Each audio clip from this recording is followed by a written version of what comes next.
اللہ کے نام پہ مانگنے والے کو 1 روپیہ دیں اور حضور کے نام پہ مانگنے والے کو 10 روپے دیں، بے وقوفی ہے۔ اللہ کا شان تو زیادہ ہے، حضور خود اللہ سے مانگتے تھے۔ یہ سوال لکھنے والے کا میرے خیال میں دماغ کا کوئی سکرو ڈھیلا ہو گیا۔ غیر مسلم کے ساتھ بیٹھ کے کھا سکتے، حضور نے خود غیر مسلموں کو دعوت کی، مکے کے کافروں کو حضور نے دعوت دی اپنے گھر میں۔ تو ابو جہل نے اعتراض بھی کیا، اس نے کہا حضور آپ کو پتہ ہے کہ ہم لوگ تو وہ ہیں کہ اکیلا ہمارا بندہ کم از کم 1 بکرا کھا جاتا ہے، تو آپ نے تو ذبح ہی 1 بکرا کیا ہے، اور ہم 10 آدمی ہیں، ہم نے کہا تم کھاؤ تو صحیح۔ اب جب کھانے بیٹھے سب کے پیٹ بھر گئے، کھانا بچا ہوا ہے، کہنے لگے ہاں سحرنا محمد، حضور نے ہم پہ جادو کر دیا۔ تو اس لیے ان چکروں میں نہ پڑا کرو۔ ہمارے ساتھ کیمپ میں غیر مسلم بھی ہیں، ان کے ساتھ کھانا کھا سکتے، کیوں نہیں کھا سکتے؟ چھوٹی چھوٹی باتوں میں وہم میں نہ پڑو۔ حضرت مولانا تاج محمد بروٹی رحمۃ اللہ علیہ، میں نے تو زیارت نہیں کی، میرے والد صاحب نے کی، بہت بڑے بزرگ تھے اور تھے بھی جلالی بزرگ۔ ایک دن ان کے پاس ایک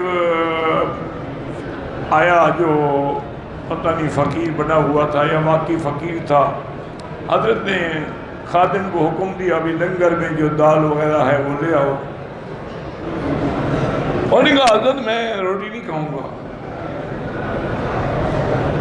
حضرت کو بڑا ناگوار گزرا، میں کیوں نہیں کھاؤ گے؟ انہوں نے کہا جی میرے پاس چنے ہیں، میں وہ چنے کھا کے پانی پی لیتا ہوں، میں باہر کی روٹی نہیں کھاتا، اللہ جانے دال کہاں سے آئی، اس میں پانی کہاں سے ڈالا گیا، پتہ نہیں پکانے والے کا وضو تھا کہ نہیں تھا، پھر روٹی میں آٹا کیسے گوندا، کس نے گوندا، اس لیے اتنے مصیبتوں میں پڑنے کے بجائے میں نے چنے رکھے ہوئے ہیں وہ کھاتا ہوں۔ حضرت بروٹی تو جلالی تھے، ان کو بھی غصہ آ گیا، فرمایا اچھا وہ چنے تم نے کہاں سے خریدے؟ اس نے کہا جی فلاں دکان ہے ہندو بنیے کی، اس سے میں نے خریدے۔ فرمایا ابھی اس بنیے کو بلاؤ۔ بنیے کو بلایا، فرمایا اس نے چنے تمہارے دکان سے خریدے ہیں؟ اس نے کہا ہاں جی خریدے ہیں۔ فرمایا اچھا وہ چنے تم نے کہاں سے خریدے ہیں؟ اور نے کہا حضرت آپ کو تو پتہ ہے کہ ہم چمار لوگ ہیں، ہم خنزیر کا شکار کرتے ہیں، ایک خنزیر کا ہم نے شکار کیا، جب پیٹ چاک کیا تو چنے بھرے ہوئے تھے، وہ ہم لے آئے، وہی بیچے ہیں حضرت کو۔ آپ نے فرمایا فقیر کی روٹی تو نہیں کھا رہے، وہ خنزیر والے چنے کھا رہے ہیں۔ اس لیے چھوٹی چھوٹی باتوں میں نہ پڑا کرو، بس جو ظاہر ہیں باقی اللہ جانے، اللہ کا کام جانے۔ خواجہ سرا ہے، عمرے کے لیے آتا ہے، اس کے لیے بالکل آئے، عمرے کے لیے کیوں نہ آئے؟ مسلمان نہیں ہے، وہ مسلمان ہے، عورت آ سکتی ہے تو خواجہ سرا کیوں نہیں آ سکتی؟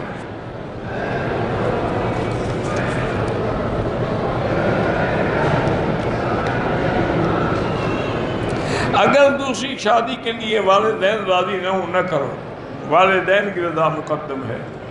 شادی تو تمہیں بعد میں بھی مل جائے گی لیکن والدین نہیں ملیں گے۔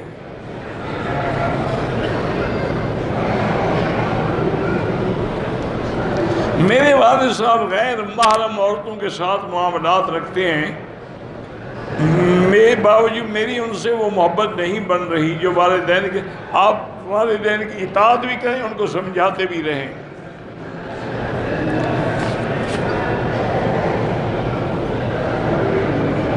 میں انجینئر ہوں، 7 جماعت کے وقت لگاتا ہوں، میرے بچپن میں اس سے گناہ بھی ہوئے ہیں، تو اب تمہیں کس سے پوچھا ہے کہ تم بتاؤ؟ جب اللہ نے ستر دیا، پردہ دیا، تمہیں کس کی ضرورت ہے کہ مولوی کو بتاؤ؟ بس توبہ کرو، بات ختم ہو گئی۔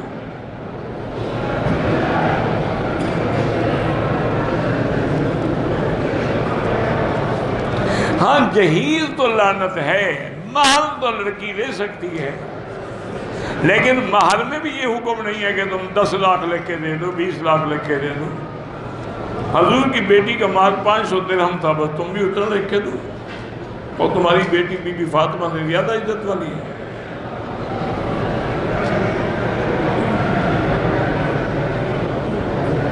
میرے سسرال والوں نے مجھے کہا ہے کہ گھر جو ہے ہماری بیٹی کے نام کرو، تو اگر تم اتنے بڑے عاشق ہو تو کر دو، انشاءاللہ پھر تم رہو گے سڑک پر۔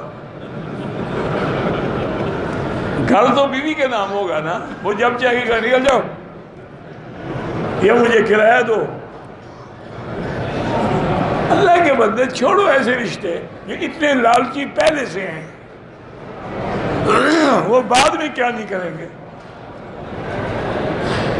کوئی اور دین والا رشتہ ڈھونڈو، استخارہ کرو۔ میری گھر والی کہتی ہے کہ داڑھی کو رنگ لگایا کرو، بالکل لگایا کرو، لیکن کالا نہ ہو، بس کوئی لائٹ براؤن لگا لو، اس کا کام بن جائے گا، وہ خوش ہو جائے گا۔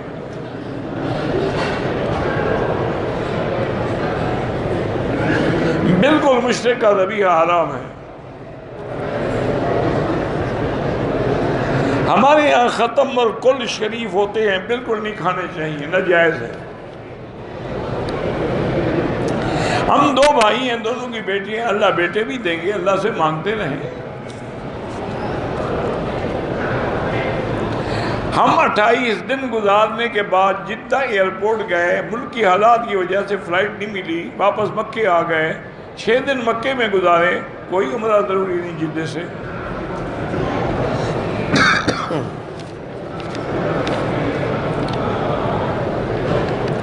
آوان برادری کا لڑکا کسی سید خاندان کی لڑکی سے شادی کر سکتا ہے؟ بالکل کر سکتا ہے۔ سید لڑکی سے شادی کرنا کو منع تو نہیں ہے۔ حضور سے بڑا سید کون ہوگا جو ساری امت کے سید ہیں؟ آپ نے اپنی لڑکی حضرت عثمان کو نہیں دی، حضرت عثمان تو سید نہیں تھے، وہ تو بنو امیہ سے تھے۔ یہ تو کوئی مسئلہ نہیں لوگوں نے بنا رکھا ہے، لیکن احتیاط اسی میں ہوتی ہے کہ آدمی برابر کے خاندان میں شادی کرے۔ آج کل کا سید بندہ نمازی متقی ہو تو صحابہ سے اس کا مرتبہ اونچا، صحابی کی جوتی کے برابر بھی نہیں ہے۔ ساری دنیا کے اولیاء اللہ اکٹھے کرو تو ابو بکر کے ایک جوتے کے برابر بھی نہیں ہے۔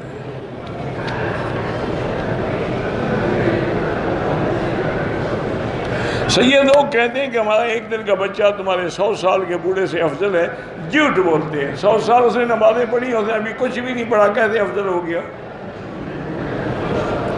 یہ قصے بناتے ہیں لوگوں کو پھانسنے کے لیے۔